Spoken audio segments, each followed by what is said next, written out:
Welcome to Political Empire. This is Jeff Horstman with the Press Enterprise and PE.com, here to tell you about the passing of a former longtime Riverside City Councilman, as well as what's going on with realignment. So first, three-term Riverside City Councilman Ameal died April 29th at home after a long battle with cancer. He had just been honored by the City Council, which voted April 16th to name a planned nature center at Sycamore Canyon Wilderness Park after him. Mr. Moore served in the Air Force and was president of Riverside's NAACP chapter. He earned a reputation as a kindly, modest councilman who cared deeply about the city. Moving on, legislation passed in 2011 that shifted responsibility for some criminal offenders from the state to counties continues to be a major issue in Sacramento. There are many bills that seek to tweak or roll back entirely part of the program, often called realignment. Some of those are carried by inland Southern California lawmakers or sponsored by inland criminal justice agencies, including the Riverside County DA's office. Here to talk about the realignment legislation is Sacramento reporter Jim Miller. Jim, what was the bill backed by the DA and what happened to it? Hey, Jeff. Yeah, well, this was legislation that was sponsored by the Riverside County District Attorney, Zellerbach, and it was carried by Bill Emerson, State Senator Bill Emerson, who represents a good chunk of Riverside County, and also San Bernardino County.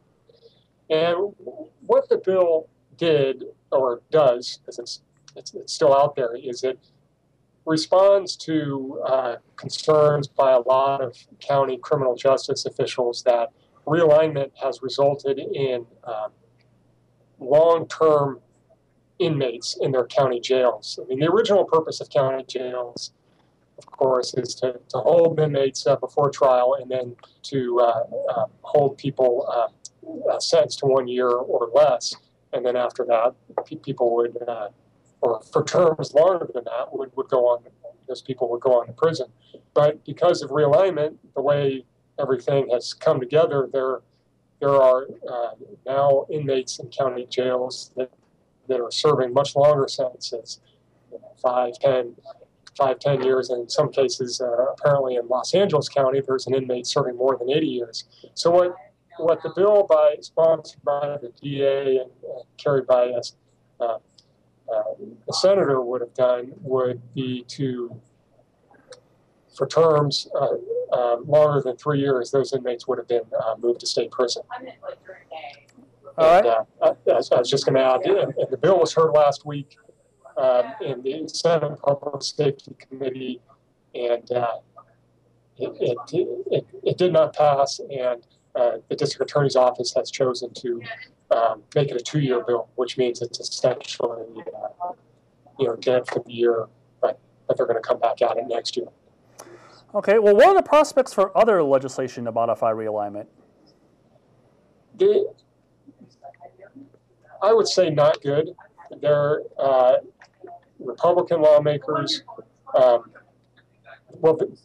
bill sponsored by the district attorney was part of a package of legislation by Republican lawmakers that would have modified realignment to some extent.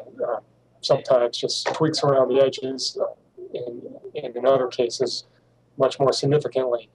The Emerson bill and a number of others have already failed in committee.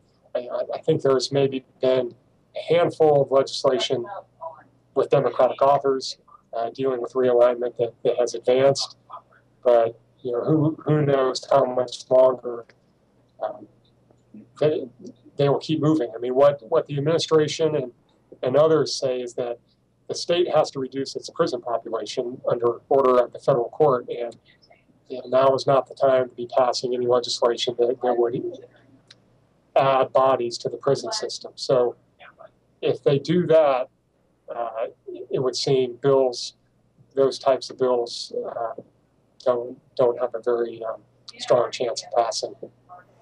All right. Well, thank you very much, Jim. We appreciate your time, and thank you for watching Political Empire. We'll see you next time.